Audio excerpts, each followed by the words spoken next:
Hello and welcome to Guiding Assets, the flagship investment podcast for CFA Institute. I'm Mike Wahlberg, and I must say I am happy to be back in the host chair this week as we have just a terrific guest on the show today, Peter Atwater. That name may ring a bell for a number of reasons for you. If you didn't catch him in the New York Times and the Financial Times or Time Magazine, there seems to be a bit of a trend there.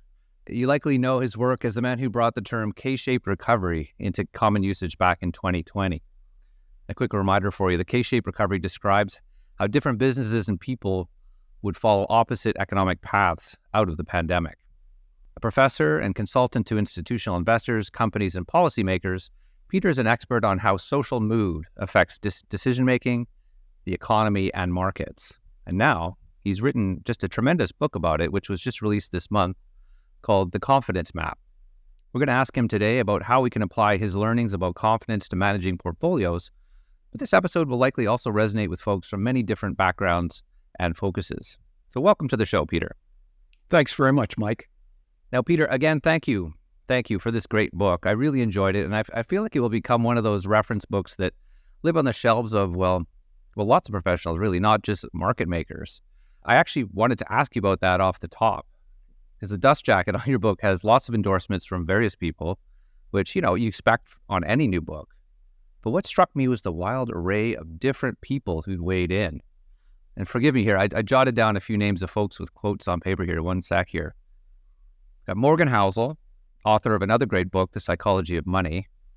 General Stanley McChrystal, who of course at one time was the leader of all U.S. troops in Afghanistan. And then Rod Wood, President and CEO of the Detroit Lions. So as a way into learning about what the Confidence Map is about, my first question to you is, what do these people all have in common? What did they get out of the Confidence Map? I think that for all of them, the book identifies something that we think we know when we talk about confidence, but the way I've set it up, it is, to your point, as useful to people in money management, in marketing, in policy making. The principle applies. At the core, we're individuals who are all trying to navigate a world that at times seems uncertain. And what I've found is that the environments may change. I mean, the context in which people are using it. But what I've loved so much is how quickly folks are applying it in different parts of their lives. I talked to a business person recently, and we're talking about the applicability of the book to what he does for a living. And the next thing I knew, he was talking about major surgery that his wife was undergoing and, how it tied to the anxiety that he and his spouse were experiencing. So it's something that I'm really just warms my heart to see people using it in all these different ways. It must be exciting to create something, put it out into the world, and then see the different ways that people really interpret it and extend the scholarship that you put into it. Yeah, I the coaches, the nurses, I mean, it's just been really interesting. Okay, let's start with the basics, Peter. Let's get oriented. What is a confidence map? And can you lay out for our listeners maybe the axes that the book is written on, and maybe as a way of illustrating it, take us through that airplane turbulence example that you wrote into the book. Sure. So what I settled on in trying to come up with what confidence was all about were two elements. An element of predictability or certainty, as I use in the book, and the other is sense of control.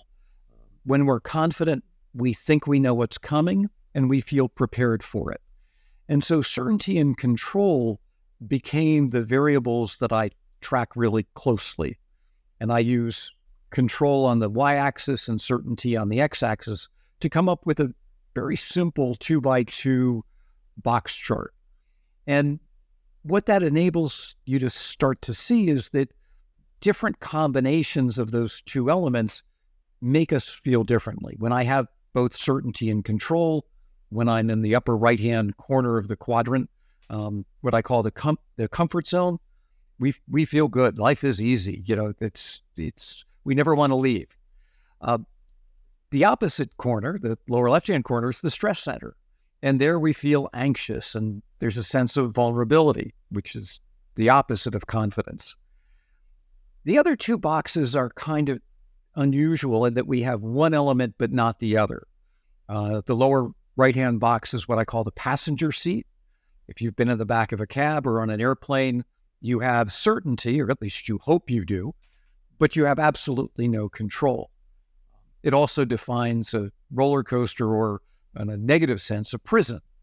The fourth box is what I call the launch pad, where we have control but no certainty. And the example I use often is being a rock climber, where you know what you're doing, but the outcome is still to be determined. And so I can begin to map different experiences, different moments in time, to get a sense as to where a group of individuals are, or where I may be in this process, because then I can start to ascribe stories and feelings and the way people are thinking. And in the book, I use an example of an airplane ride. We tend to be very relaxed as we're making our travel plans in the comfort zone. We walk down the jetway, the plane takes off, and now we're in the passenger seat. We have certainty, but we have no control. Add some turbulence, and we start to move into the stress center. That the absence of control becomes a very vivid feeling for us. We know suddenly we feel somewhat trapped on the plane.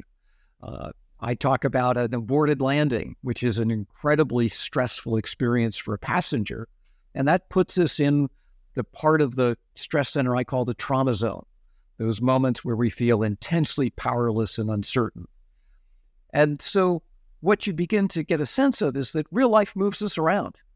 All those self-help books that proclaim that, have confidence and you'll have it forever, that's not so true.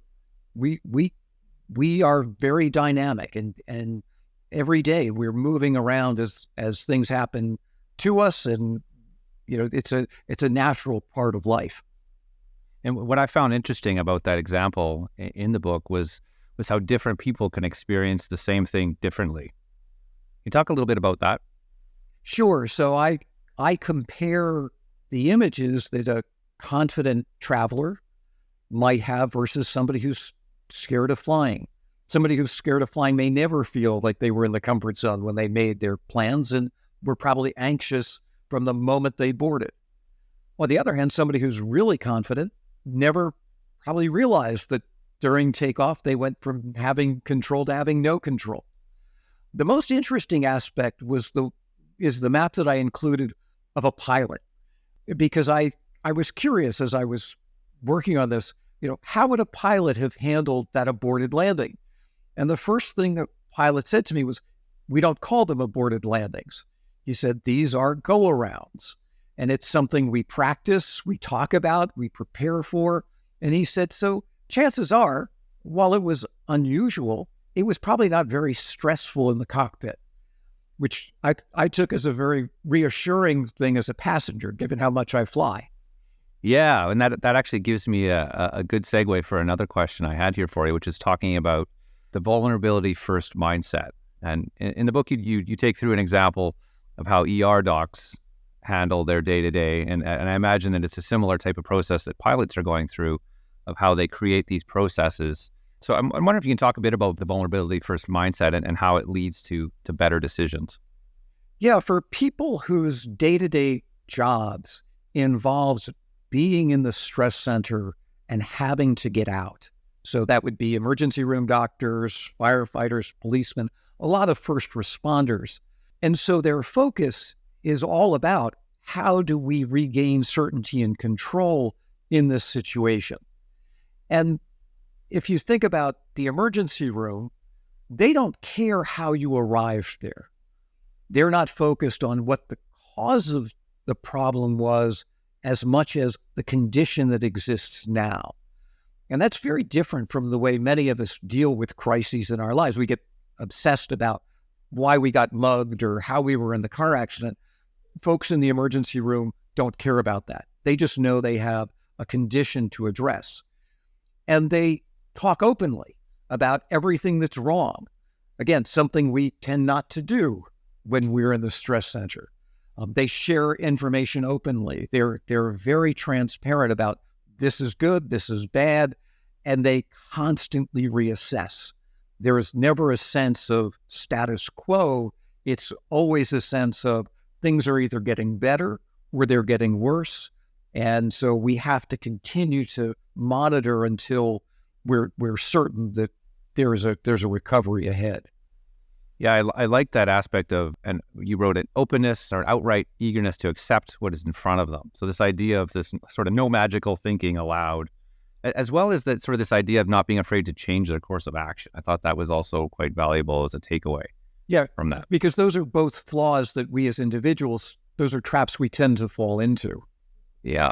And just picking up on that as well, there's something else that you mentioned there, this sort of idea of what we bring into situations. And I wanted to talk a little bit about the me here now tendency, which I'll let you explain, but for me, it sort of resonated as this idea that you kind of bring stress with you. And I'm curious if you can talk a bit about how, like, maybe talk a bit about what me here now thinking is, and perhaps some good strategies for avoiding that and making better decisions in light of that.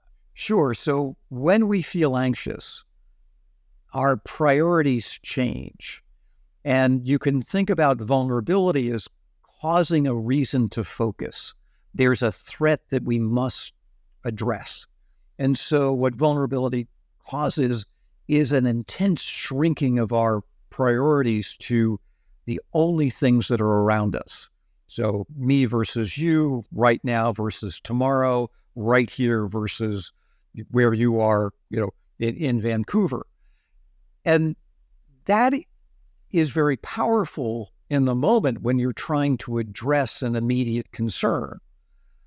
But we fail to realize that the consequences are we're less cooperative, we tend to be more xenophobic, we're not capable of abstract thinking, so we tend to be very black or white in terms of what's going to happen next. We're catastrophizing. We also tend to think that others may have gained at our expense. So if I'm feeling vulnerable, something must have caused it. And so that won and I lost. And we see this dynamic a lot, in politics and sports. We need to be careful not to fall victim to that mindset, because it can be very negatively reinforcing. We will make bad out to be worse.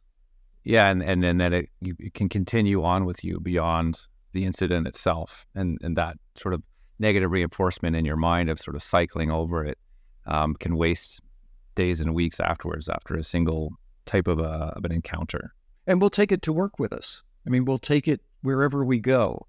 So that vulnerability changes who we are with the external world. If my car battery doesn't work, I'm not going to be thinking strategically in the workplace. I'm not going to be thinking abstractly, trying to deal with complex situations. My mind is still focused on the problem at hand. So is the solution to that then to be mindful of the fact that your mind is doing that to you, and to, like, how would you deal with that if you felt like you were bringing that dead battery into work with you? Yeah, so I frequently reflect on where am I, and to remind myself that I will move around. The stress center is never forever. And so to the extent that I can be graceful there and feel resilient, knowing that it may not be right now, it may be an hour or 3 hours from now or tomorrow, I will get through this. And so to avoid getting preoccupied, to fall into that scarcity trap of vulnerability, and to realize that it's for now, and don't live in the past, and don't project the present into the future. One of the things, and this is just a quick aside, because an example of what made the book so enjoyable for me is just the research that you did into sort of side pieces or facts about these things. And the one that I'm thinking of is how we eat when we're depressed. Can you just tell us a bit about that, just to get that one out there for our listeners, because I found it quite interesting, that the correlation that you identified between depression and certain takeout. Yeah, so our diet when we are depressed. And I use the example in my class of breakup.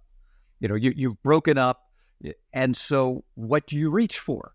And invariably, the discussion turns to pizza and Chinese food and pints of Ben and Jerry. I mean, that is the serving size. All the chips and dips and wine. Lots of. We're terrible as eaters when our confidence is low because we're not thinking about tomorrow. In fact, we don't think there's tomorrow. And so that just, again, creates this vicious spiral where we're not being our best person in multiple dimensions. We'll do the same thing with relationships. So one of the other concepts that you get into, Peter, is this concept of the 5 Fs. And it's a family show.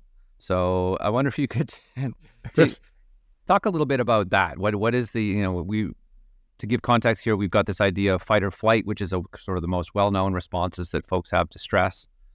But you expand that dialogue a little bit. I wonder if you could tell us a bit about that. Yeah, fight and flight get all the attention. There's freeze when we get stuck and are incapable of moving forward.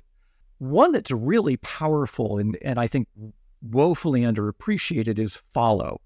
Our easiest response to intense vulnerability is to follow somebody else. And I can talk about the good and the bad with that. The last one is a very familiar F word, and that deals with the nihilism that naturally comes along with very low confidence. We basically say, forget it, I'm out. And that can be somewhat self-destructive. It can also be destructive of the organization we're working in.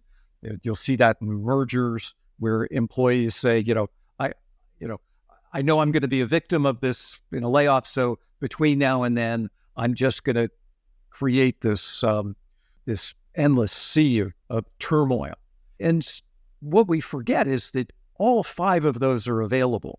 There's no single response to extreme vulnerability.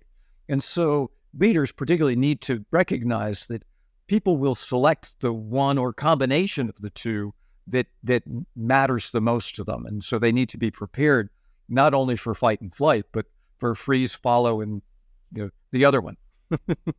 Well, that leads me to a great sort of another question that I actually had here, Peter, which is sort of applying these in, I guess, a leadership perspective. But I mean, I'm thinking about it from CFA charter holders that are out there listening. So we've got investment bankers out there who are putting together M&A deals. We've got equity analysts who are assessing the quality of those deals, or even just assessing the day-to-day management of the businesses that they're holding.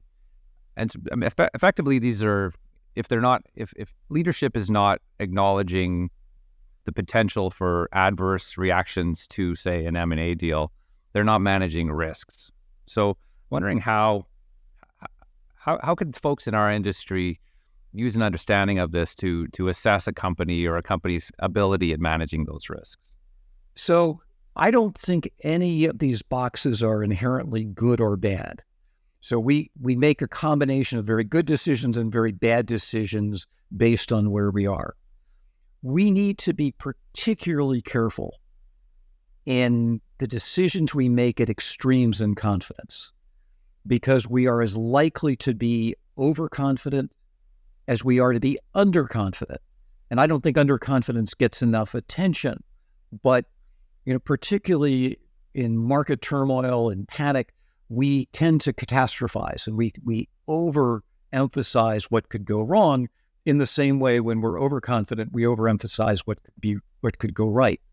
The challenge is that we then scale those decisions in an enormous size.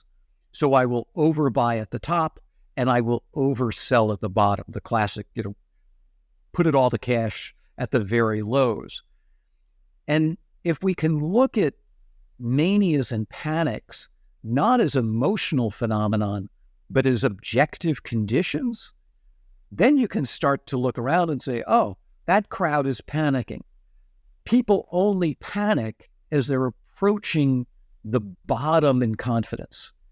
And so rather than becoming fearful about that, we should start to get excited. We should realize that with that will come opportunity if we can look at it in an unemotional, objective way, it's telling us where the crowd is headed.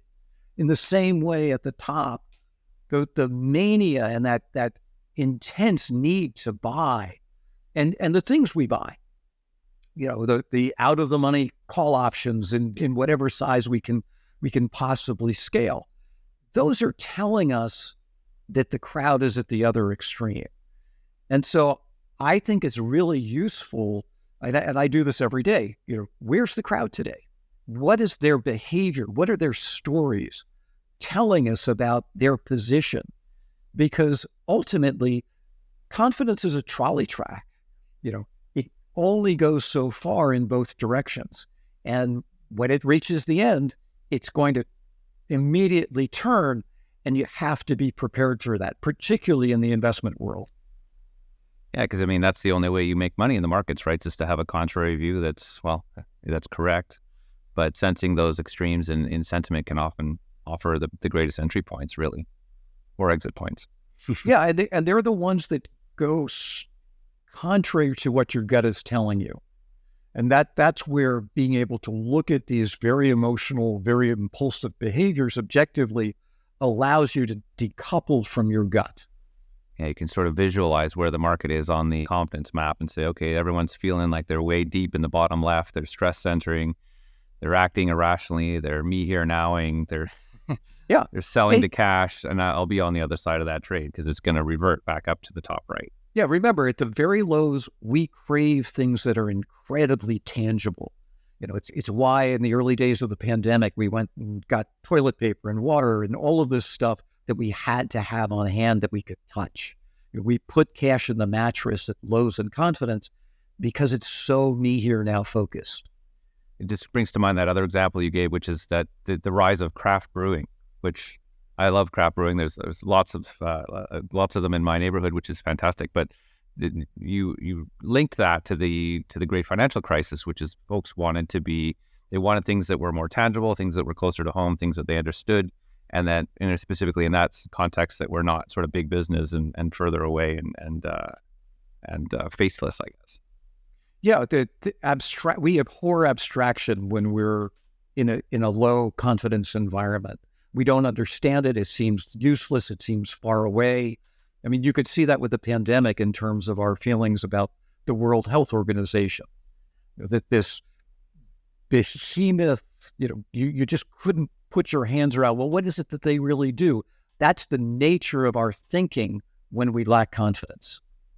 And in that context as well, you talked about that follow instinct, is that it gave rise when you have a high level of stress like that in the stress center, is that there is a lot more opportunity for alternative sources of information or leadership to emerge, and people will follow other people that tell them things that are familiar to them and are not as abstract. If I read it correctly.